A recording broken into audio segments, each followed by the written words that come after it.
What's up, guys? So, as you all know by now, Nick Fuentes went on Piers Morgan's show for an interview. Now, I think Piers Morgan probably felt pressured to do this more than anything. You could tell by looking at the interview, like, I don't think he genuinely wanted to do it. But he's been doing almost every single episode about Nick Fuentes, so you might as well have him on the show at this point. Like, you're talking about him nonstop. You might as well get his point of view on things and talk about what he actually thinks. And I will say, I do like Piers Morgan. I think Piers Morgan does good work. I like his debates where he brings like two conservatives, two liberals, and they just clash it out on whatever the topic of the news is that day. I think it's a good format because I do believe that we need to have conversations. Like, I think that's the only way we could ever come closer as a society is if we have conversations. So we're going to jump right into this. And we're going to have the first clip here where Piers does not seem to understand per capita. So white people should go out of their way to avoid black people when they see them. Absolutely. They would be wise. Why? Because it's a lose-lose proposition. If you're Irina Zarutska and you don't walk the other way, you get stabbed to death and you die.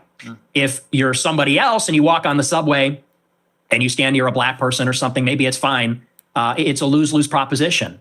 So no, I think that white people have been beaten into submission, that we're afraid to tell the truth about it. And the truth is that when you go into these major cities like New York or Chicago, I believe she was in North Carolina, there is a menace, which is young, black, adolescent men. They're extremely violent. And we have been told that we have to pretend like they are every other person. We have to be colorblind to that. And we're supposed to go and be in the midst of all this danger. And I think that at this point, it's gotten out of control. You look at the BLM movement, they said that the reason that black people, are violent, or the reason there's crime, is because of police brutality or redlining or all these other things. They said we need to get rid of the police. We need to defund them. And a lot of cities did. A lot of cities like Chicago, for example, the police changed the rules of engagement. They don't chase them. It's not a felony if you steal a certain amount of merchandise. They won't chase them on foot. And now the city's totally up for grabs. And now whether you're in the Gold Coast or whether you're on the Mag Mile or you're in the worst neighborhoods in the city, you might get shot, you might get mugged, someone might run up on you. And I tell my followers, it is better to be perceived as racist or racist and walk the other way and maybe keep your life than to say, I'm a good anti-racist. I don't mind that this person's making me uncomfortable. Maybe he's looking a little froggy. I'm going to sit down because I'm a good person and get stabbed, mugged, whatever. And by the way, this is a strategy. They call it the friendly stranger. There's a crew of them. They do this in Chicago. They stand outside bars, black people. They approach strangers. It's a robbery crew. And they pretend to be a friendly stranger, and then they mug them. And stupid white people say, oh, hi, yeah, nice to meet you. You know, they grin, they laugh, they put up with the nonsense, and then they get mugged, or worse. Sometimes they get executed. And so as a white person... It's so funny seeing Piers Morgan during that whole like rant he was going on about, black crime and stuff like that. Piers Morgan just looked like so disgusted, but he doesn't experience that in the UK. He might experience like Muslim crime, but black people in the UK only make up, I think, like 2% of the population. They have more like Indians and Arabs than anything. So he doesn't have to experience this stuff. So I think this seems kind of foreign to him. How do you feel about mass shootings at school? I think they're bad. Who do you think commits the vast majority of the mass shootings? I'm sure it's white people. Right. So how do you feel about that? I think that white people do more antisocial violence. I think black people participate in more gang violence. I think that's the difference. What's the difference to the victims? There's no difference to the victim, but it's a different kind of crime. And it's a different proportion also. Do you know what percentage of white people are school shooters? See, this is where Piers starts to not understand what per capita means. So he's trying to make this equivalency that, oh, white people commit crimes too. White people do commit crimes. I think we can all admit white people. So do Asians, so do Hispanics, so do Muslims. All of them commit crimes, right? It's about the proportion to your population, right? So he's trying to say, what percentage are school shooters? I think at some point he says like 60% are white, which 60% of the population is white. So that makes sense. But when you have a population of black people being 13%, they make up 52% of all violent crime or murders or whatever you want to call it. There's something wrong there. And it should be okay to call that out. It's not saying white people don't commit crimes. It's disproportionate in this group. And the people need to get down to the issue and figure out why that is. I know that the vast majority of mass shootings in schools in America this century were perpetrated by young white men. And I'm what proportion? I'm curious whether your advice would be to people who have kids in these schools. Is my mic working? Should they avoid white people at school? Should people with the kids at school avoid young white men at school? No. Okay. Do you know what per capita means? Do you know proportionality? There are more black people proportionally that engage in violent crime or are involved in gangs, especially in these major cities, than there are white people that are school shooters compared to the entire white population. And everybody understands that. Two-thirds of mass shootings at school perpetrated by white people. But what proportion of white men commit school shootings? That's the question. I've just told you. It's 60-65% of school shootings by white people. You're telling me what proportion of school shootings are committed by white people. I'm saying what proportion of white people have committed school shootings. Are you playing dumb or are you just not that smart? What difference does that make to the children lying dead on the ground? See, now you want to jump on the victims. The difference is you're asking, would you fear white people or black people? And that's the difference. The difference is what I'm saying to you is by your logic, if we now have agreed that the vast majority of mass shootings in schools are committed by white people and predominantly young white men, then presumably your advice would be to avoid young white men because they perpetrate these. You also got to look at like the frequency of the crimes too. Like no one's going to defend school shootings being a good thing, right? Nobody wants to see a school shooting.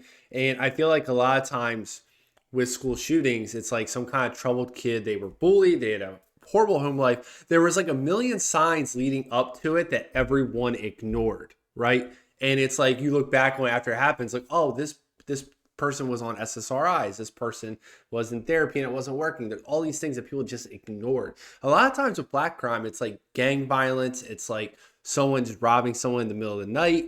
It's drug related. So it's like it's a whole different kind of crime and it's a lot higher of a frequency. Right.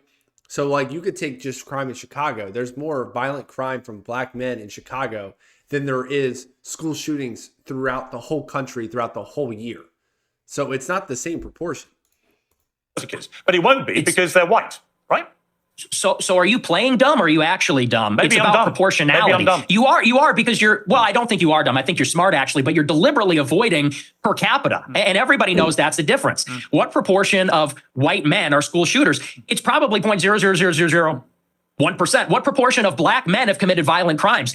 It's probably like 5%. I don't know what it is off the top of my head, but it's very high. And I would add to that, even as it concerns schools, why do you think parents pay a super high property tax to live in a school district where there's white people? Because they know that if they go to the black school, it's going to be the Bloods and the Crips. It's going to be gangs. It's going to be, you talk about school shootings. Nobody talks about all the school shootings that are committed by gangbangers in and around the school and all the other violence that's associated with that. I mean, these schools in the south side of Chicago, it's just not livable. I have an answer for you, Nick. So the proportion of the population who carry out mass shootings is actually the same for black and white. For white people, the proportion of the proportion again, of the population. are you hearing it? No. I think the trouble with your statistics is a lot of them don't bear much scrutiny. We have a bunch of fact checkers checking all this in real time because you do have a tendency to just come out with a lot of old baloney. And when you say, well, it's true. And when you're confronted with reality, you don't like it. What's the figure? What proportion of white people have committed school shootings? With white people as the denominator and white people that have committed school shootings as the numerator, what's that percentage? For both black and whites, the proportion of the population who carry out mass shootings generally is about the same. No. Tell me the number, and then it's kind of weird that he won't say the number. He's just saying it's the same. Yeah, the only focus of your attention is the black shootings, the black crime. You don't want to live around black people. You want to avoid black people. You don't want interracial marriages or relationships that may produce black people. And yet, when I point out to you that there are many parts of crime in America where actually there's a majority of white people that perpetrate them, you don't care. You don't have any interest in that. It doesn't exercise your mind. Maybe because no one's buying this. This argument lost. No one is buying this. Everybody understands per capita, and people can even see what you race ahead and say, well, we're comparing the proportion of white and black school shooters. I said, no, compare the proportion of school shooters that are white versus violent criminals that are black, because that was the basis of the monologue, is that you're very likely, if you encounter black people or a young black man in the city, that you're going to be the victim of a violent crime, of a robbery, a mugging, a car theft, a carjacking, or a murder. That's the difference, and it's about proportionality. And everybody sees past that because we all live in reality. You want to talk about product of your environment? People that live in New York, Chicago, LA, we live in reality. We live in this environment and we see what it's like. And the threat, the danger in terms of probability it's not even comparable. And I would say this to your point. If you're in a high school and truly, if you see a white person who looks like a little autistic, he's got the SSRI stare and he reaches for a backpack, people joke and say, run. Similarly, if you see a jalopy pulling up with a bunch of black people in it and they got their pants around the ankles, you're going to run also. And I'm saying the same thing. The difference is the latter happens much more often. It's much more common. You know, in Chicago, there's like 10,000 carjackings and car thefts every day. It's in the thousands. It happens all the time. How many mass shootings committed by autistic SSRI white people?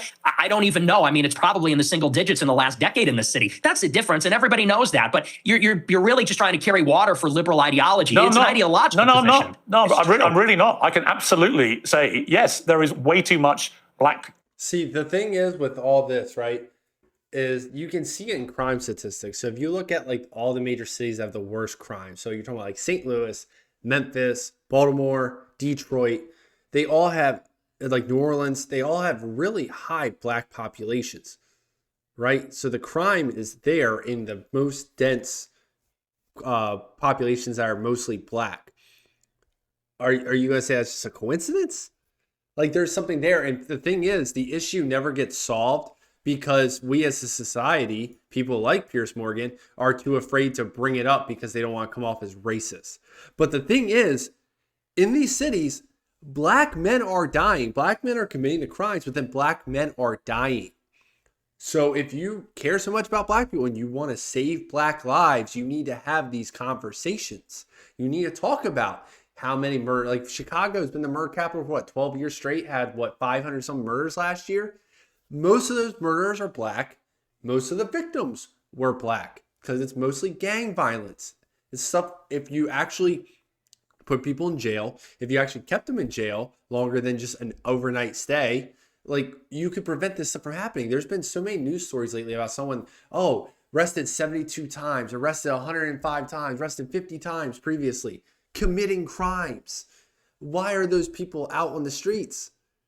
It makes no sense. This is just a common sense thing. And Pierce, I feel like throughout this whole debate, he's been trying to kind of distance himself from Nick. He's not really, he's more like attacking Nick, and he's trying to be like, you're racist, I'm not. Here's why. I don't generalize it. You do. I'm not like that. And it's really weird. That's all I can really say about it. It's just very strange. So I have another clip here where they're talking about the Holocaust. You try to come across as moderate, but every now and again the mask slips, and it slipped again here with what you say about Hitler.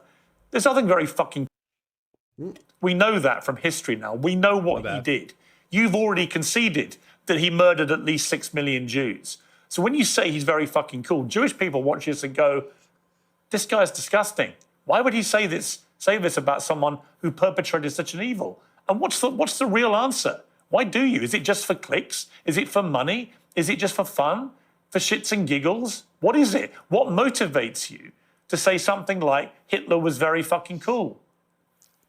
It's for this. It's for all of this. And the lack of self-awareness is amazing. You're a boomer. You're a 60-year-old boomer. And we've spent maybe 3 minutes on you saying, he's a really fucking monster. He incinerated people. And I'm sitting here saying it's not that serious. It's not that deep. And not that what serious. I'm getting at. Not that serious. Do you want to say more about he's a monster? You're not a kid yourself anymore. You're not a teenager. I know. Right?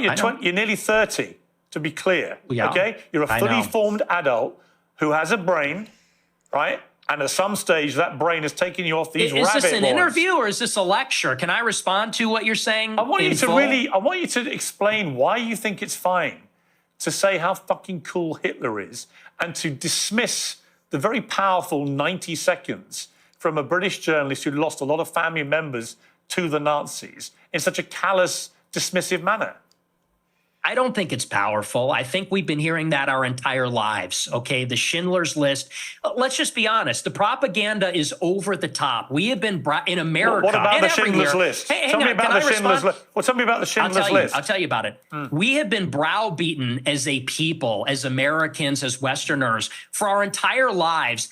And do you know what this has done? It has taken away any sense of pride, any sense of love for our own civilization. We have been made the villain in our own story. We have been made because, well, let's just be clear. It doesn't begin and end with Hitler is a monster. This has been the political narrative, which is why we have thrown open the borders. This is a political narrative, which is why we can't be a conservative society as a whole anymore, why we can't be proud of Europeans, why we can't be proud of being Christian, because they've told us if you're too white and too proud and too Christian, it's going to lead to a Holocaust. And so my generation, our entire lives, honestly, Nick Fuentes, and that's why people like me. That's why I'm popular, because this is bullshit. Shit. Honestly, yeah, it's a crock. We don't want to hear any more about me mom and me dad. That's the crock of shit. No, listen. What you just said is a crock of shit. And you know true. It. It's called the open society. In your gut, you know it is. You weaponize this stuff. You know. You weaponize this stuff for money, but you know when you say something like what you just said. I'm banned from banking. I'm banned from banking and credit cards. You know who you're talking to? I do it for money. And by the way, how much money you make? Your company's worth $100 million. Your company's worth $100 million. I was banned from Bank of America. And you shouldn't I'm banned from processing credit cards. And you shouldn't have been. But I am. So don't tell me I'm doing it for money. Well, ask me my opinion about that. I'll tell you shouldn't have been. Right? I don't agree with that. What happened to you? Then don't say I'm doing it for money, because you know that full well, and you say it's a grift. How much money if I wanted to be a grifter, I'd be like you, and I would go and say, how much money are you making? I'm making a lot of money now. Yeah. Now that I'm the #1 live streamer in America, because people agree with me more than they agree with you. We're tired of hearing about slavery and the Holocaust and Jim Crow. We're done hearing about that. You guys overplayed your hand. I'm not done hearing about that. Okay, well, your generation's on the way out, and Generation Z is coming up, and we're finished with that. We're ready to take our country back. I've got 3 we're sons. not listening to... It is an interesting topic of discussion. So one, there's the people that say like Nick does this for a grift. The dude doesn't make money except off his super chats and like his merch. Like other people like Piers makes money off YouTube. Other people, even like Crowder, make money off Rumble. I'm not saying Crowder accused him of that. I'm just giving an example. Nick doesn't even make money from Rumble like other creators do. So to say he's grifting doesn't make any sense at all. Like he's doing the least popular grift if that's what he's doing.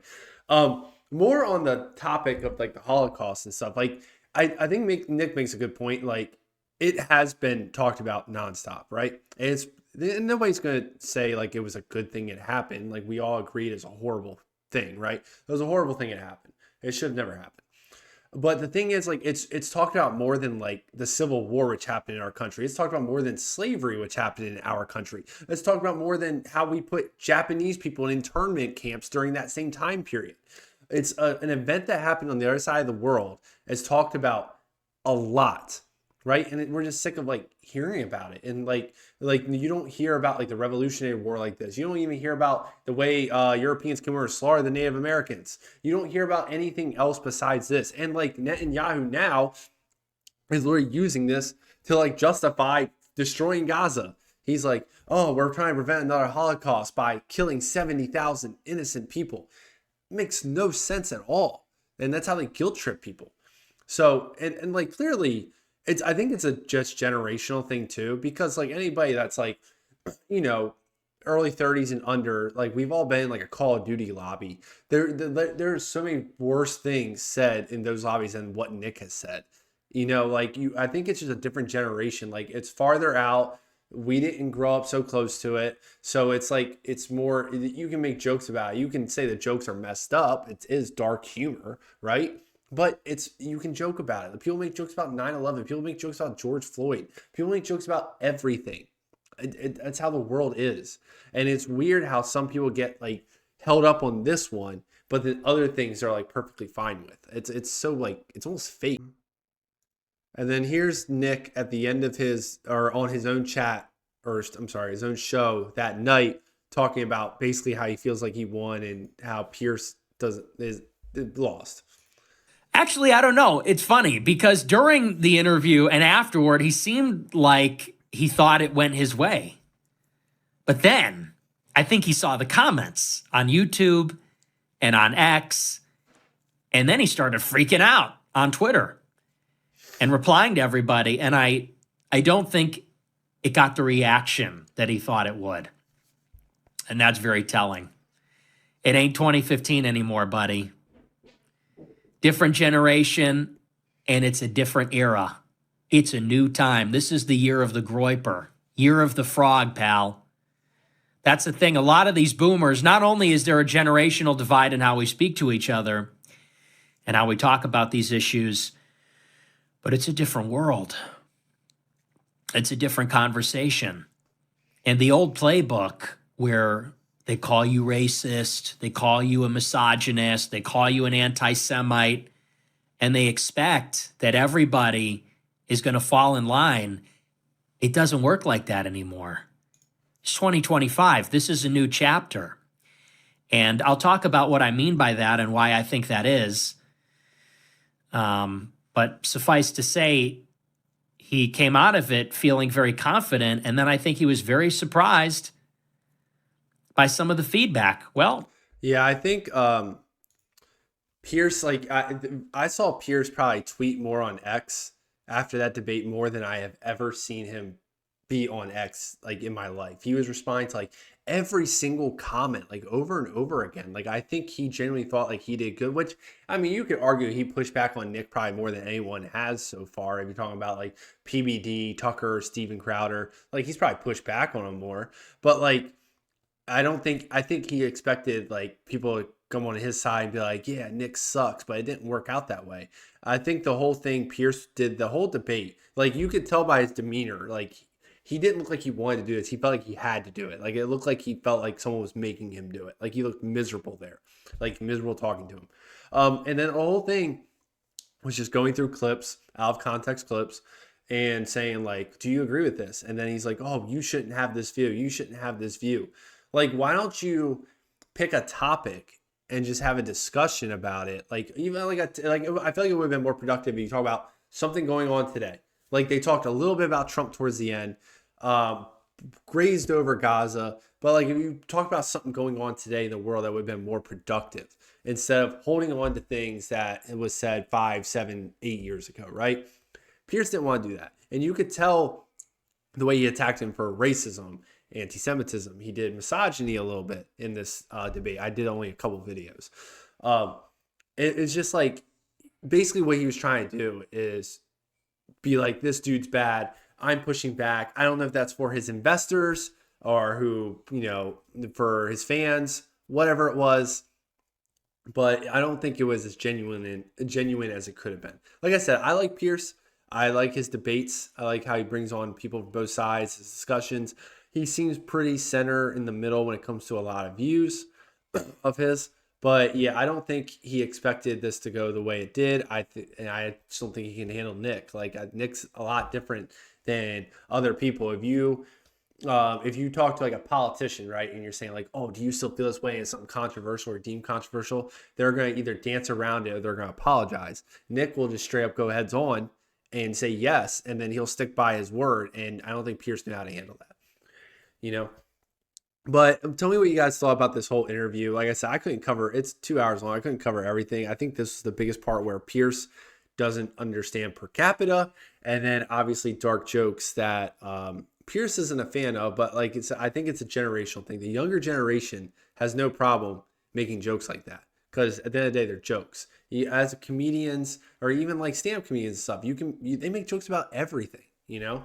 So I think it's definitely a generational thing. Leave a comment. Tell me what you guys think about this. Like, subscribe to the channel. I'll catch you next time.